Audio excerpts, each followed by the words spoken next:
This is our 21st year. In past years we've had a certain format, but this one is different because this is really an artist's vision. We're bringing in an artist to come up with a vision for it, and us to all work collaboratively towards that vision. And so it teaches that lesson about the uniqueness of an artist's ideas and working within the context of somebody's, idea, expressive idea.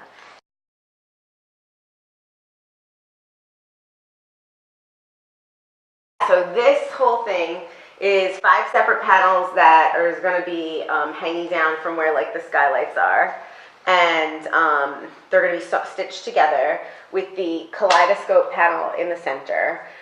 Each panel does have a title to go along with the greater Grandfriends theme, and something that is important to me in my work that I wanted to stress with the kids is about expressing our feelings, about relationships, which are complicated. Yeah. Yeah. We started off with the animals class with his 7th and 8th grade, right? Since we're going with the Grandfriends theme, we went with pets, but it didn't have to be your actual pets. It could be fantasy pets. So we had a lot of... We have a whole range. Yeah, a whole range of from my tabby cat at home to fantasy dinosaur amalgam with armor, Yeah. So it's perfect. And then we went to 5th grade to do block printing on fabric, which is great. They had pre-cut.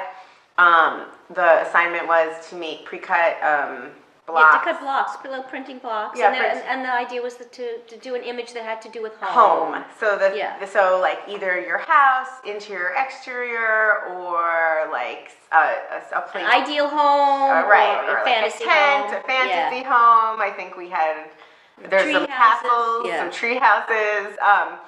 Oh, and then we did 1st grade stenciling, so that was really great because we had flower and leaf stencils, but we also had plus signs or X's, which I use a lot in my work. It's kind of like X marks the spot, or plus, like adding things to another.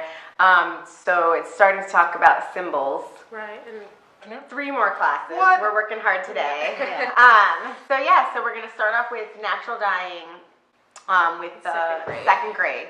And so what we're going to create is coffee cup ring stained clouds. We created some coffee, some tea, paprika, and turmeric all in water to have a color palette. And we're going to dip the bottoms of the mugs and create sort of like circular cloud shapes and a gradient.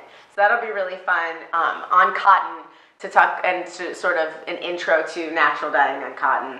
And then after that, we're going to do some tie dyeing, which is going to be the spring and fall leaf part of the installation, because we're going to have sort of a seasons transition, because we have our friends all year. Also how our relationships evolve, much like the seasons. It's not always perfect, and so we're kind of using symbolism to represent that. We're now into 4th grade, so they're going to be doing the snipping, the cutting. Right. Yeah. So what they're going to do is they're going to make a lot of choices about color.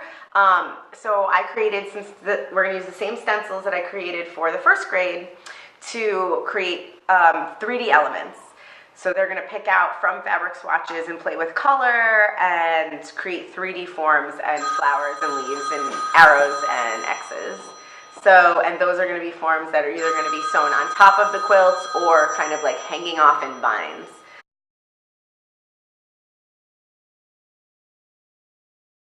so this year we were speaking about installation art more. And Yes. They're not always making a piece of artwork that is their sole Right. contribution, so right? Like that there's this idea collaborative. of, right, community and collaborative, and that happens a lot, whether we're talking about fine artists or designers.